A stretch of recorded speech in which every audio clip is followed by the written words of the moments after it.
Hello mga guys, Butingting Vlog again. Magandang araw. Ang electric pan na ito guys ay bago pa lang ito. At bigla na lang hindi umandar, huminto siya. Bigla na lang itong hindi umikot guys.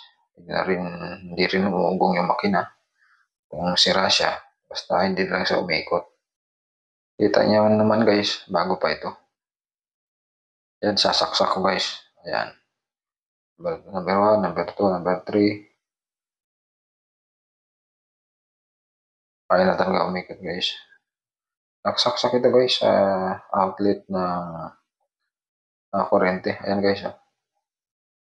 Nakasaksak siya. Ayan guys.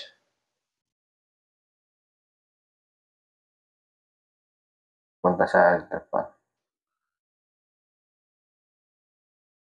Kahit anong pindot na ito guys, hindi na siya talaga umikot. Hindi rin siya umuugong mga guys kung sira.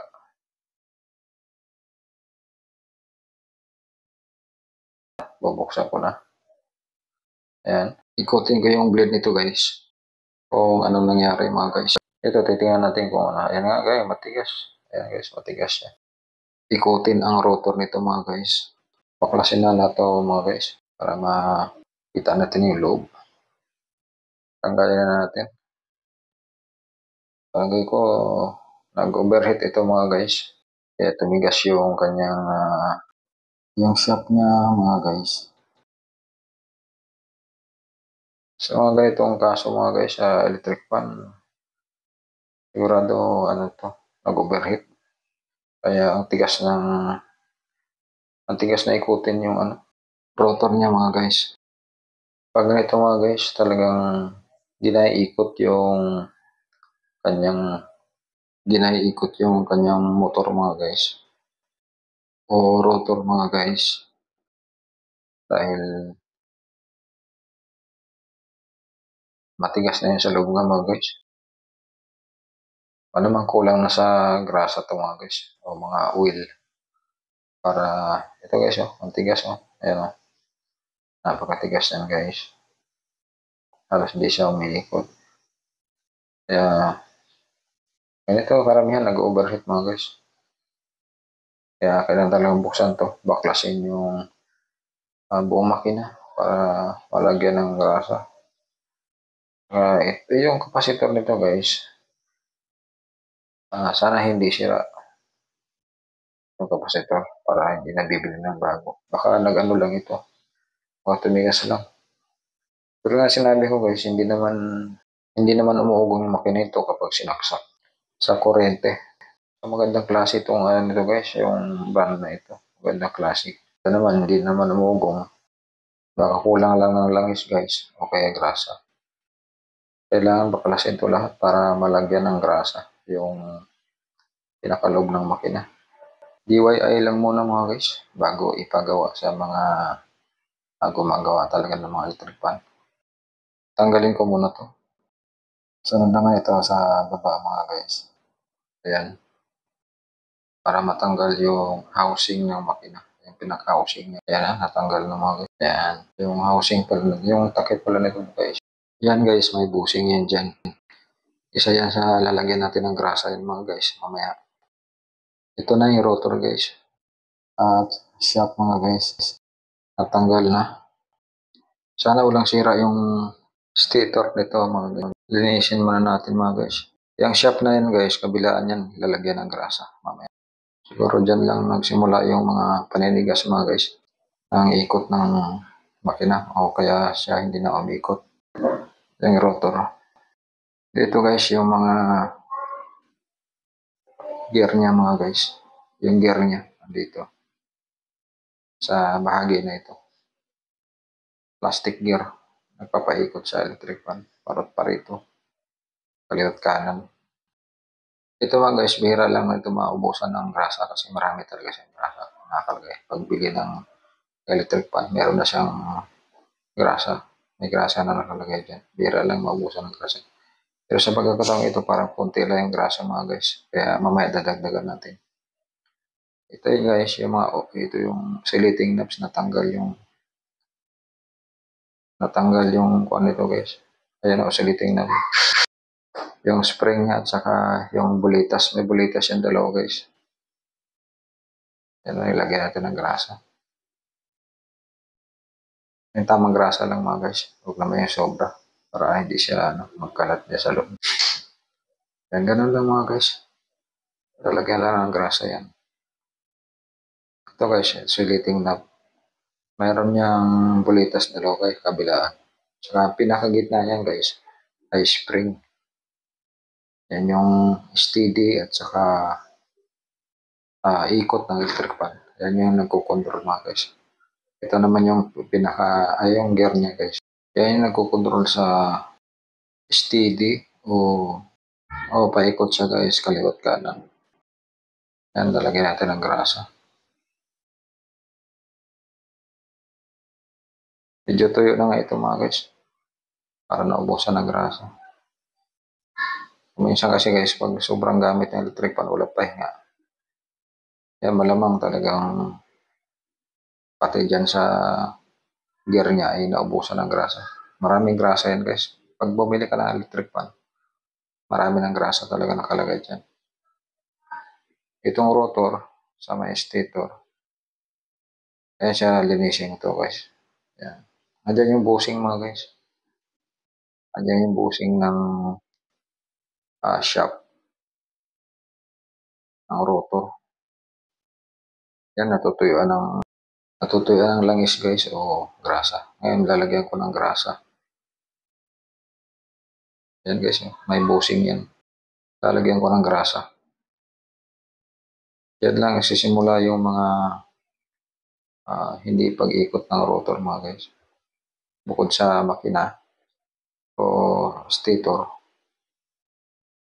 Kung wala namang sira yung stator mga guys. Yan mga grasa mga guys. Diyan sa may katapat kasi ng bushing mga guys. Testing ko na mga guys kung hindi na siya matigas. Ikutin. Rotor. Ayan guys, medyo malambot na siya guys. Hindi katulad kanina. Yung pagbukas natin sa mga cover nito sa makina.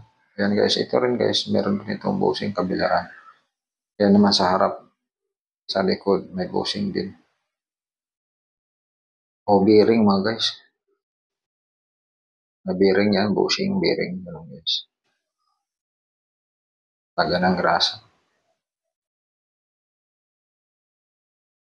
Ito guys, natuyuan talaga ito. Kaya matigas siya. Matigas umikot yung rotor.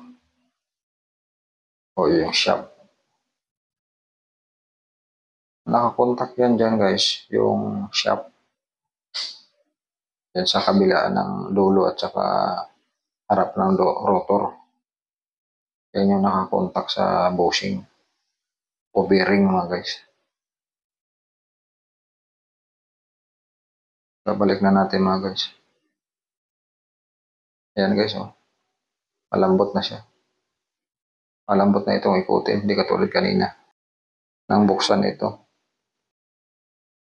Ibalik ko muna lahat ito mga guys. Buuhin ko muna ulit itong makina ng electric fan mga guys, bago ko i-testing.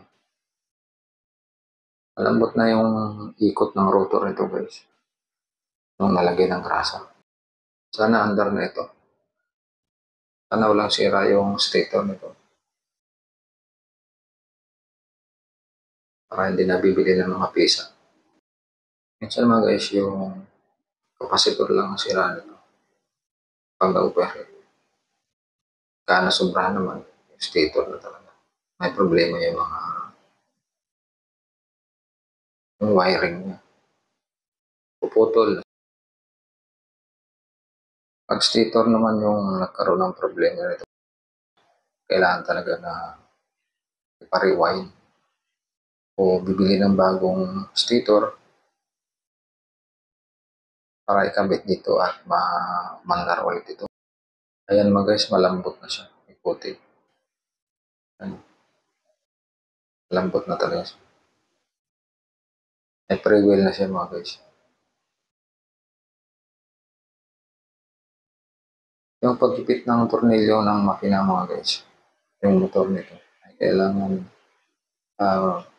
maayos na pagkakahigpit para yung hindi maipit yung rotor, yung ikot ng rotor mga guys, katulad ng kailangan may pre-weld siya. Babalik ko na yung pin mga guys. Sa bleed yan mga guys, fan bleed. Ayan ang lambot. Bago tuloy yung higpitan mga guys, ang tornilyo ng motor, ay alalayan mo ng pukpok ng bahagya para yung shaft niya ay hindi maipit habang hinihigpitan ng tornilyo ng motor. Yan guys, hindi naman siya umipit. Yan mga guys, hindi naman siya umipit. Ay pre-weld pa rin siya. Saksak ko na guys. Umikot mga guys. Ibig sabihin yun lang ang sira mga guys. Yan lang ang problema na. Kulang sa langis mga guys. Kulang sa grasa. Yung nilagay ko guys, grasa. Sa langis lang. Ang langis kasi guys, madaling matuyo. Yung grasa naman, hindi basta-basta natutuyo yan. Kaya maganda sa mga ganitong klaseng motor. Sa busing. Okay, final na higpit na natin mga guys. Yan guys. Palambot. Set natin ulit mga guys. Para makita nyo mga guys, lalagyan ko ng masking tape yung rotor o yung shaft.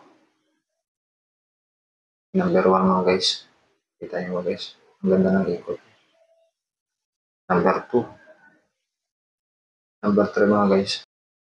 Ang ganda ang motor nito mga guys. Hindi maingay yung under niya.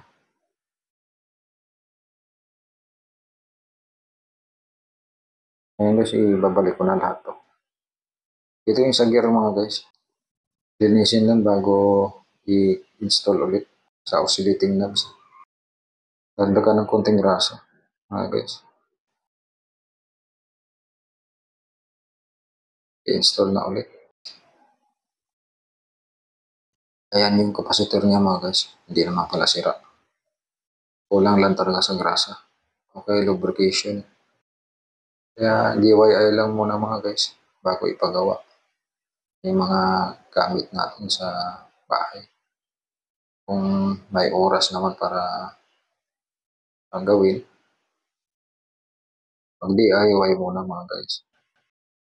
Para iwas gastos ng malaki mga guys. Kasi minsan yan lang pala ang sira mga guys. Kulang lang grasa. Lubrication lang ang kulang. Pag pinagawa mo yan guys, talagang gagastos ka. Maglalabas ka ng pera para dyan sa electric pan na yan na hindi na umiikot. Samantalang nagagawa naman ng remedyo. Sayang din gagastusin mga guys kung papagawa mo agad sa paggawaan ng electric pan. Kung pwede namang gawin. Ibalik ko lang lahat yung mga tinanggal ng mga tornilyo mo guys. Ito guys, ayos na ito. At magagamit na ulit.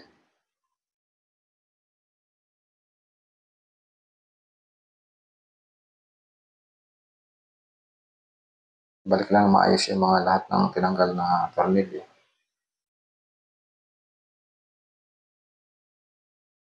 Para hindi na magkaroon ng abarya mga guys. At natuloy-tuloy na yung andar niya.